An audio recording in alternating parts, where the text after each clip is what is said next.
नसीब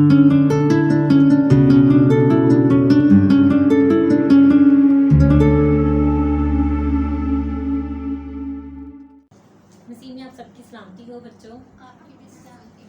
कैसे हैं आप सब? ठीक है, रेडी है लेसन सुनने के लिए? हाँ जी, मेरे साथ निकालें पहला पत्रस 3 बाब और उसकी 9 आयत। मैं पढ़ती हूँ बच्चों आप सबके लिए, आप देखें। पहला पत्रस 3 बाब और उसकी 9 आयत। बदी के इर्ज बदी ना करो और गाली के बदले गाली ना दो, बल्कि इसके बरअक्स बरकत चाहो, क्योंकि तुम बरकत के वारिस होने के लिए बुलाए गए। आमीन। बरकतें क्या हैं कि जैसे बच्चों अब सबसे पहली बरकत ये है कि जब खुदावन ने आदम और हवा को खुदावन ने बनाया, तो खुदावन ने किसकी शक्ल पे बनाया? खुदावन ने उनको अपनी ही सूरत पे, अपनी शक्ल पे, अपनी छवि पे खुदावन ने उनको बनाया। किसको? आदम और हवा को। और खुदावन ने हमें भी अपनी सूरत पे बनाया कि सबको खुदावन ने अच्छे, ये हमारे जो अज़ा हैं काम करते हैं। खुदावन ने हमें हर तरह से, हमें खुदावन ने परफेक्ट बनाया। ठीक है, सबकी 2 आंखें हैं, 2 कान हैं, नाक है, और हम सब चलते फिरते हैं, हाथ पांव सलामत हैं, हमारे एक्टिव हैं, हम हर काम कर सकते हैं। खुदावन ने हम सबको क्या बनाया है? परफेक्ट बनाया। ठीक है, कोई ऐसा यहाँ पे है कि जिसको हम आपस में कह रहे हो तुम्हारे कितने कान खुदावन ने बनाए? दिखाओ। मेरे तो 2 हैं, तुम्हारे कितने कान हैं? मेरा 1 कान है, खुदावन ने मुझे 1 कान दिया है। कोई ऐसा तो नहीं ना कहता एक दूसरे को। हम सबको खुदावन ने 2 कान दिए हैं, नाक दी है खुदावन ने हमें, और खुदावन ने हमें खूबसूरत अज़ा बख्शे हैं कि हम उनको परफेक्ट तरीके से हम इस्तेमाल करते हैं, मुख्तलिफ काम काज करते हैं, स्कूल जाते हैं, अपना होमवर्क करते हैं, याद करते हैं होमवर्क अपना, जो टीचर हमें लेसन देती हैं हम उसको याद करते हैं, स्कूल में जाके सुनाते हैं, मतलब हर काम हम ठीक करते हैं। तो कुछ लोग ऐसे भी हैं बच्चों जिनके एज़ा कंप्लीट नहीं है। ठीक है, कि मतलब कुछ ऐसे भी लोग हैं जिनकी टांगें काम ही नहीं करती, टांगें ही नहीं हैं।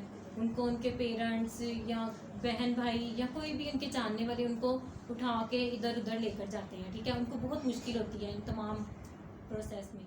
तो बच्चों उनको कितनी ज़्यादा मुश्किल होती है कि उनकी टांगें काम नहीं करती, या कुछ और जिस्म के अज़ा हैं कोई, मतलब वो काम नहीं कर पाते। कुछ तो होते हैं कि वो उन तमाम अज़ा ना होने के बावजूद भी वो क्या करते हैं? खुदावन की तारीफ़ करते हैं और खुदावन के जलाल के लिए काम भी करते हैं, और अपने आप को कमतर नहीं समझते किसी से भी, बल्कि वो परफेक्ट तरीके से अपने मुख्तलिफ कामों को सरअंजाम देते हैं। ठीक है, तो कुछ ऐसे भी हैं जो ज़हनी तौर पर भी सलाहियत उनकी काम नहीं करती। ठीक है, कुछ सोचने समझने की सलाहियत उनकी काम नहीं करती। मैं आपको बच्चों एक स्टोरी पहले सुनाती हूँ कि एक बूढ़ा शख्स जंगल के करीब रहता है। तो वो हर रोज़ जाता है जंगल में, वहाँ पे क्या करता है? लकड़ियाँ काटता है, दरख्त से लकड़ियाँ काट के उनको इकट्ठा करता है, फिर उनको मार्केट में लेकर जाता है, उनको सेल करता है। इस तरह वो क्या करता है? अपने घर का गुजर बसर करता है। ठीक है, अपने बीवी बच्चों का गुजर बसर करता है, अपने घर को चलाता है अच्छे तरीके से। वो रोज़ जाता है जंगल में। तो वहाँ पे ना एक दफ़ा वहाँ पे क्या होता है? पत्तों की ना सरसराहट होती है, हल्की हल्की सी आवाज़ आती है पत्तों की।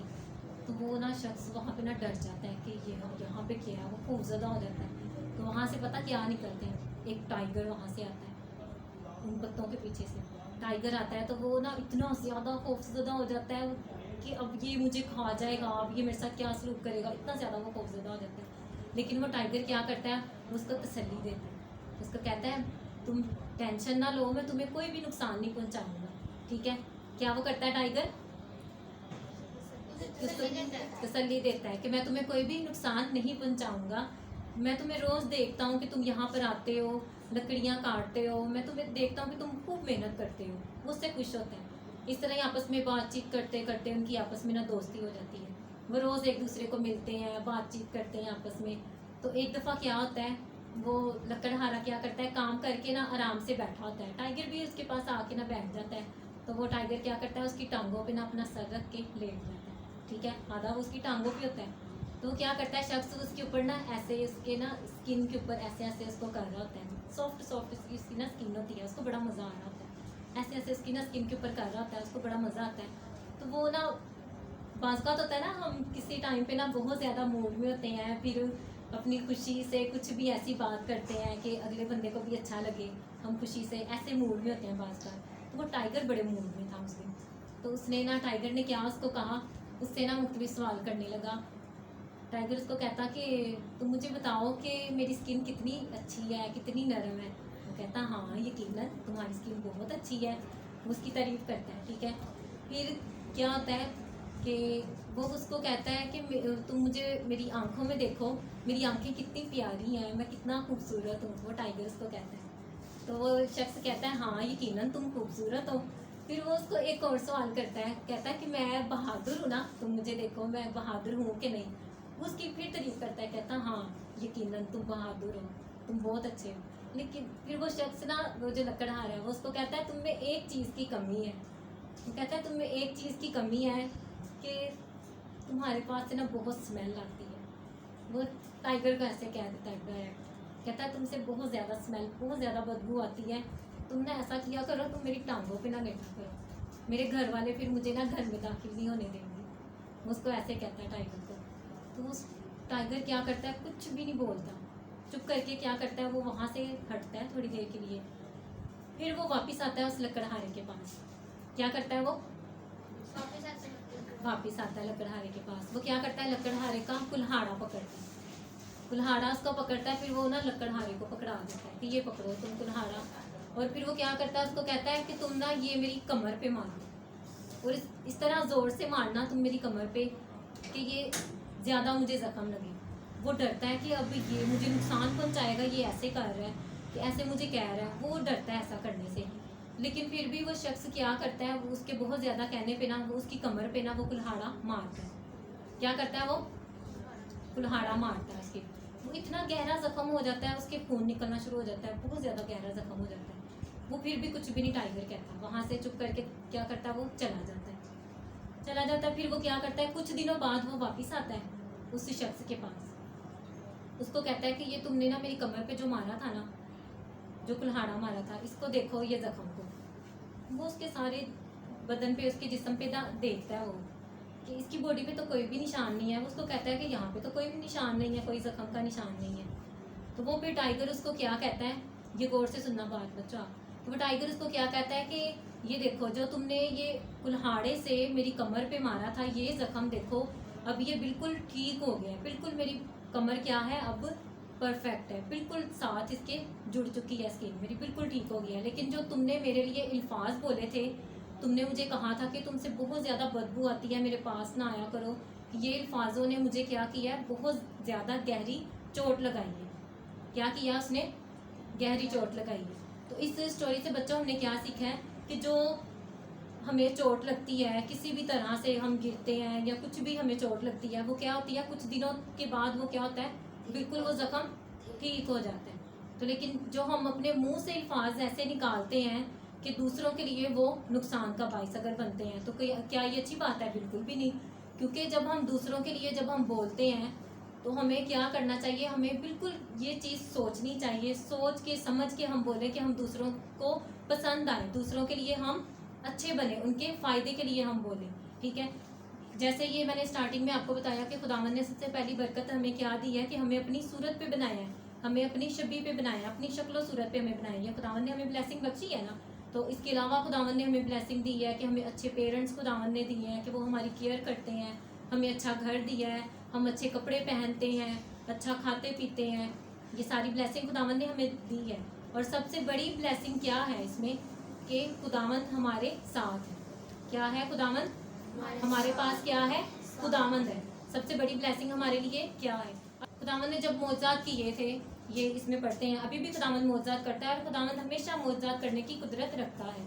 तो खुदावंद ने जब ये मौजज़ात किए तो खुदा उस टाइम पे कोई भी ऐसा शख्स खुदावंद के पास आया कि जो मुआवजा लेने आया हो और खुदावंद ने उसको मुआवजा दिया ही ना हो, या खुदावंद ने कुछ ऐसे अल्फाज बोल दिए हों कि वो खाली हाथ वापस जाता हो, उसको मुआवजा ही ना मिला हो, कोई भी ऐसा नहीं है बाइबल में। अब जैसे वो 38 बरस का एक शख्स बीमार हो उसके पास बैठा हुआ था, तो खुदावंद ने उसको शिफा दी। खुदावंद ने उसके लिए क्या अल्फाज बोले, खुदावंद ने कहा उठ अपनी चारपाई उठा और चल फिर। क्या खुदावंद ने कहा, रिपीट करें, उठ अपनी चारपाई उठा और चल फिर। तो खुदावंद की ये अल्फाजों ने क्या उसको किया है, शिफा बख्शी है, ठीक है। तो इसी तरह हमारे पास क्या है, सबसे बड़ी बरकत खुदा है। क्या हमारे पास सबसे बड़ी बरकत है, खुदा है। तो जब खुदावंद हमारे साथ है, हमारे पास खुदा है, तो क्या खुदावंद ने हमें इसके लिए वारिस ये चीज़ें खुदावंद ने हमें बख्शी है कि हम दूसरों के लिए हम लानत मांगे, उनके लिए हम बरकत ना चाहें? खुदावंद तो ऐसा बिल्कुल भी नहीं चाहते। खुदावंद चाहते हैं कि हम एक दूसरे के लिए हम क्या करें, बरकत चाहें, एक दूसरे के लिए ऐसे अल्फाज बोलें जो दूसरों को क्या करें। हम कुछ ऐसे अल्फाज भी बोल सकते हैं कि हम ऐसे अल्फाज बोलें कि दूसरों को हम गिरा भी सकते हैं। कि मतलब अगर कोई चाह रहा है कि वो कोई काम ऐसा करे कि मतलब उसको तरक्की मिले, हम उसको कह रहे हैं कि नहीं नहीं, तुमसे नहीं ये काम हो सकता, तुम नहीं कर सकते। अगर हम ऐसा उसको कहेंगे, जो थोड़ी बहुत उसके अंदर हिम्मत होगी कि वो कोशिश करेगा ये काम करने की, वो भी नहीं उससे होगा, वो भी नहीं कर पाएगा। तो जब हम कहेंगे हाँ तुम कर सकते हो ये काम, कि अगर मुमकिन हुआ तो मैं हेल्प करूँगा, या हम दुआ करेंगे कि खुदावन तुम्हारी इसमें क्या करे, हेल्प करे, खुदावन तुम्हारी इसमें मदद करे कि तुम ये काम कर सकते हो, तो यकीनन वो करेगा। स्कूल में अगर किसी को ज़रूरत पड़ती है, हमें क्या हम एक दूसरे की हेल्प करते हैं? स्कूल में करते हैं ना एक दूसरे की हेल्प, किसी भी काम में, कोई होमवर्क हो या किसी तरह से भी कोई अगर कोई चीज़ चाहिए तो हम एक दूसरे की हेल्प करते हैं। ठीक है, हेल्प करने के अलावा जैसे अब कोई होमवर्क है, किसी बच्चे ने होमवर्क नहीं किया, उसको ना उस चीज़ की समझ नहीं लग रही, वो अगले दिन आपसे कह रहा है मुझे तो यार इसकी समझ नहीं लग रही कि ये पता नहीं कैसे करना था, ये सवाल बहुत मुश्किल सा मुझे लग रहा है। तो वो हम क्या कर सकते हैं, अगर हमने ये क्वेश्चन किया होगा हल, तो हम उसकी हेल्प कर सकते हैं कि हाँ भाई यार ये देखो, ये तो मैंने क्वेश्चन हल किया है, ये इस तरह होगा, ये ऐसे होगा, ऐसे होगा, हम उसकी हेल्प कर सकते हैं। अब अगर हम उसको कहेंगे जाओ तुमसे तो हो ही नहीं रहा, तुम्हें नहीं आता, तुम नहीं कर सकते, तो वो क्या दोबारा आपके साथ उस तरीके से बातचीत करेगा? बिल्कुल भी नहीं करेगा। हम उसको कहेंगे कि हाँ ये मैंने किया है, आप मुझसे हेल्प ले सकते हो, नेक्स्ट आप फिर अच्छा कर सकते हो। ठीक है, हम दूसरों के लिए क्या बोले, अच्छे अल्फाज बोले, जिससे दूसरों को क्या मिले, बरकत मिले, दूसरों के लिए हम क्या बरकत का सबब बने। तो हमें क्या दूसरों के लिए मांगना चाहिए, क्या चाहना, बरकत चाहनी है हम एक दूसरे के लिए। ठीक है, एक दूसरे को बरकत दें, हम एक दूसरे के लिए अच्छा बोलें, अच्छा चाहें, अच्छा सोचें। ठीक है, इस वर्ष को हम दोबारा पढ़ेंगे। बदी के इर्द बदी ना करो और गाली के बदले गाली ना दो, बल्कि इसके बरक्स बरकत चाहो, क्योंकि तुम बरकत के वारिस होने के लिए बुलाए गए हो। अब जैसे हम गली मोहल्लों में अगर कहीं भी हम अपने दोस्त के साथ या रिश्तेदारों में हम जाते हैं, वहाँ पे अगर हमारे किसी फ्रेंड के साथ, कज़न के साथ लड़ाई हो जाती है, तो क्या वो अगर हमें गाली दे तो हमें उसके बदले हमें उसे गाली देनी चाहिए ना, देनी चाहिए ना? बोल के बताओ, सर नहीं हिलानी, क्योंकि वो रिकॉर्डिंग में आपकी आवाज़ आनी चाहिए ना, पता चलेगा। जब वो हमें गाली दे रहा है तो हमें क्या करना चाहिए, उसको बरकत देनी है, और हमें बल्कि उसको समझाना भी चाहिए कि नहीं भाई हमें ऐसा नहीं करना, क्योंकि खुदावन ने तो हमें बरकत के लिए बुलाया। खुदावन ये नहीं कहता कि हम एक दूसरे के लिए बुरा सोचें, एक दूसरे के लिए लानत हम मांगें, बल्कि खुदावन ने हमें किस लिए बुलाया, बरकत के लिए बुलाया। God bless you.